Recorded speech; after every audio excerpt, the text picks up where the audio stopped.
தெளிவாக விளக்கி இருக்கிறார்கள். கண்ணியத்திற்குரியவர்களே, இரண்டாவதாக நபிகள் நாயகம் ஸல்லல்லாஹு அலைஹி வஸல்லம் அவர்கள் சொன்ன செய்தி, இன்ன குல்ல ரிபா மௌதுஉன் வலாக்கின் ரூஸு அம்வாலிக்கும் லா தظلمون வலா துظلمون. வட்டிகள் அனைத்தும் என்னுடைய காலடியின் கீழால் வைத்து மிதித்து நசுக்கப்படுகிறது.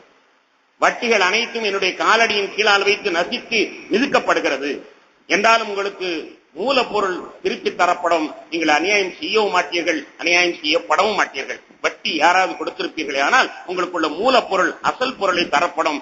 ஆனால் வட்டி என் காலடியில் வைத்து மிதிக்கப்படுகிறது என்று நபிகள் நாயகம் ஸல்லல்லாஹு அலைஹி வஸல்லம் அவர்கள் இரண்டாவது பிரகடனத்தை வெளியிட்டார்கள். கண்ணியத்திற்குரியவர்களே, அன்று பெருமானார் ஸல்லல்லாஹு அலைஹி வஸல்லம் அவர்கள் சொல்லுகிற பொழுது அது அநாகரிகமாக தெரிந்திருக்கலாம். ஏன், சில வருடங்களுக்கு முன்னால் கூட ஒரு நண்பரிடத்திலே நான் பேசிக் கொண்டிருக்கும் பொழுது அவர் வாதாடுகிறார், வட்டி இல்லாமல் உலகத்தில் எப்படி வாழ முடியும், வட்டி இல்லாமல் எப்படி வாழ முடியும், வட்டியை போய் தடை செய்கிறதே உங்களுடைய மார்க்கம் என்று சகோதர சமயத்தை சார்ந்தவர் என்னிடத்தில் கேட்டார். ஆனால் இப்பொழுதுதான் தெரிகிறது வட்டியின் மூலமாக எவ்வளவு பெரிய வீழ்ச்சி இருக்கிறது என்பதை வல்லரசுகள் எல்லாம் உணர்ந்து விட்டன. அவர்களுடைய வட்டி தொழிலின் மூலமாகவே பேங்கை நடத்துகிற காரணத்தினால் 80% பேங்குகள் திவாலாக ஆகிவிட்டன.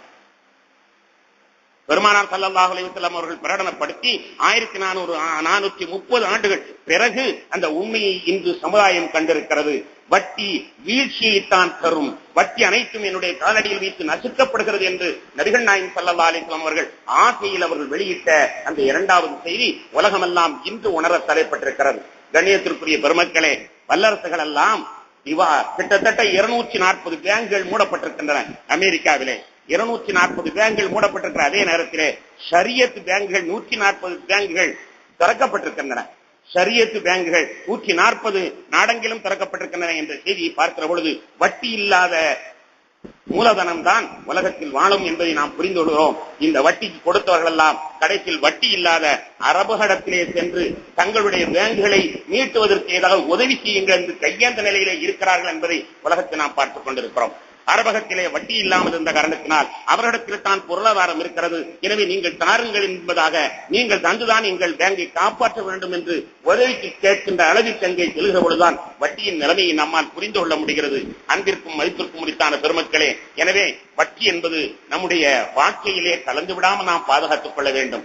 வட்டி இல்லாமல் நான் வாழுவேன் என்று நீங்கள் அறுதிமான் எடுத்துக்கொண்டு வாழ தலைப்பிட்டீர்களே ஆனால் கொஞ்சம் அல்லாஹ் சோதிச்சு பார்ப்பான், நீ உண்மையாத்தான் சொல்றானா அல்லது பொய் வேஷத்துக்கு சொல்றானாங்கிறது சோதிச்சு பார்ப்பான். சோதிச்சு பார்த்து உண்மையாத்தான் வட்டி இல்லாமல் இருக்க விரும்புறான்னு தெரிந்தா அல்லாஹ் உதவியை தந்து விடுகின்றான். நாம் வெறும் வியாபாரம் செய்ய வேண்டியதில்லை, வட்டி இல்லாமல் வெறும் வெத்தலை வாக்கு கடை வைத்து பிழைத்துக் கொண்டாலும் கூட அது நிச்சயமாக பரக்கத்தாக இருக்கும். அப்படி இல்லாமல் வட்டியோடு சேர்ந்து நாம் என்ன பெரிய வியாபாரம் செய்தாலும் சம்பாதித்து பேங்கு கட்டுவதற்குத்தான் நமக்கு நேரம் போகுமே தவிர நிச்சயமாக நாம் அதனுடைய பரக்கத்தை அனுபவிக்க முடியாது என்பது உலகறிந்த ஒரு உண்மையாகும். பெருமானாருடைய அந்த வேட்கை வட்டியை ஹராமாக்கிய பெருமானார் ஸல்லல்லாஹு அலைஹி வஸல்லம் அவர்கள் எதுவெல்லாம் பெருமானார் ஹராமாக ஆக்கினார்களோ அதையெல்லாம் விட்டு இஸ்லாமியர்கள் தவிர்த்து கொள்ள கடமைப்பட்டிருக்கிறார்கள். எதெல்லாம் ஹராம் ஆக்கினார்களோ, பெருமானார் ஏன் ஹராம் ஆக்கினார்கள்?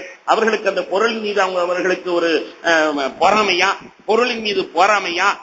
இல்லை. ஏன் ஹராமாக்கினார்கள்? எது மனிதனுக்கு இடையூறு அளிக்குமோ அதைத்தான் ஹராமாக்கினார்கள். அவனுடைய உடலுக்கு இடையூறு அளிக்கக்கூடியதாக இருக்கலாம் அல்லது அவனுடைய மனோரீதியிலே இடையூறு அளிக்கக்கூடியதாக இருக்கலாம். அதைத்தான் நபிகள் நாயகம் ஸல்லல்லாஹு அலைஹி வஸல்லம் அவர்கள் ஹராமாக்கியிருக்கிறார்கள்.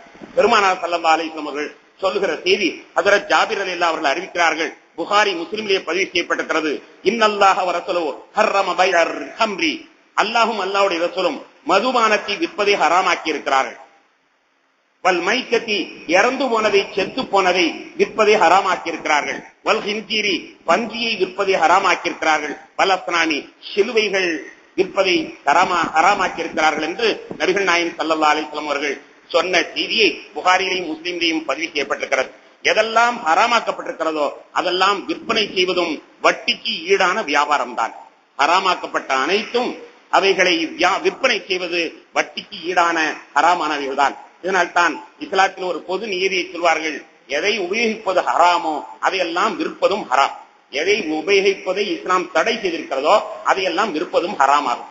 கண்ணியத்திற்குரிய பெருமக்களே, இது ஏன் இங்கே நான் தெரிவிக்கிறேன் என்றால், சமீபத்தில் நான் பத்திரிகையை புரட்டி பார்த்துக் கொண்டிருக்கின்ற பொழுது அக்டோபர் 1ஆம் தேதி என்று நினைக்கிறேன், அக்டோபர் 1ஆம் தேதி பத்திரிகையிலே ஒரு செய்தி வந்திருந்தது. கேட்டமைன் என்று ஒரு பொருளை குக்கரில் இருவர்கள் கடத்தினார்கள். கேட்டமைன் என்ற பொருளை குக்கரில் இருவர்கள் கடத்தினார்கள். என்று சொல்லி அந்த இருவரும் முஸ்லிம் வாலிபர்கள் என்று அந்த செய்தியும் அது மண்ணடியை சேர்ந்த இடத்தில் உள்ள செய்தி என்பதாகவும் அந்த பத்திரிகையிலே வந்த செய்தி உண்மையிலேயே அதிர்ச்சியை தந்தது. அது என்ன கேட்டவன் என்பதை விசாரிக்கிற பொழுது பத்திரிகைகள் நமக்கு தகவலை தருகின்றன. அது சாதாரணமாக மாடு ஆபரேஷன் செய்யும் பொழுது உபயோகிக்கக்கூடிய ஒரு பொருள், ஒரு கெமிக்கல். அது ஒரு கிலோ வாங்கினால் 35,000 ரூபாய் வாங்கும். ஆனால் அதை கொண்டு போய் மலேசியாவிலேயோ அல்லது ஹாங்காங்கிலேயோ கொண்டு போய் கொடுத்தால் 10 லட்சம் ரூபாய் கிடைக்கும். 35 ரூபாய்க்கு வாங்கினால் அதை கொண்டு போய் கொடுத்தால் 10 லட்சம் ரூபாய் கிடைக்கும் அளவிற்குள்ள அது லாபகரமான தொழில் என்பதாக அதை பற்றி சொல்கிறார்கள். ஆனால் அது மிக மோசமான மதுபானமாக, மிக மோசமான மனிதனை கெடுக்கக்கூடிய, அறிவை கெடுக்கக்கூடியதாக இருக்கிறது. அமெரிக்காவிலே அதற்கு பேர் ரேப் ட்ரக் என்பதாக அதற்கு பேர் வைத்திருக்கிறார்களாம். அமெரிக்காவிலே ரேப் ட்ரக் என்று அதற்கு பேர். அதாவது கொக்கோ கோலா பானத்தை பெண்கள் பெரும்பாலும் குடிப்பதில்லை. ஏனென்றால் கொக்கோ கோலா பானத்திலே ஒரு 2 மில்லிகிராம் இந்த கேட்டமைனை உள்ளே புகுத்தி விட்டார்கள் என்றால் 48 மணி நேரத்திற்கு அவளுக்கு உசாரில்லாமல் போய்விடுகிறது. 48 மணி நேரத்திற்கு அவளை என்ன செய்தாலும் அவளால் மறுக்க முடியாது.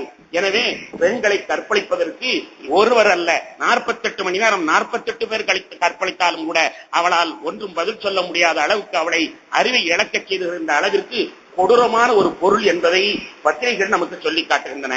அமெரிக்காவிலே அப்படி ஒருவர் இருப்பதை கண்டால் அவர்களுக்கு தூக்கு தண்டனை என்றும், இன்னும் ஹாங்காங்கிலே 10 வருடம் அதற்கு சிறை தண்டனை என்றும், மலேசியாவிலே 6 மாதம் சிறை தண்டனை என்றெல்லாம் பத்திரிகைகள் அதை பற்றி விலாவாரியாக விளக்கிக் கொண்டிருக்கின்றன. அன்பான பெருமக்களே, கெமிக்கல் என்ற பெயரிலால் நாம் அதை வியாபாரம் செய்கிறோம். ஆனால் ஹராமுக்கு பட்டு குஞ்சம் என்று நாம் பெயர் வைத்தாலும் அது பட்டு குஞ்சமாக ஆகப் போவது கிடையாது.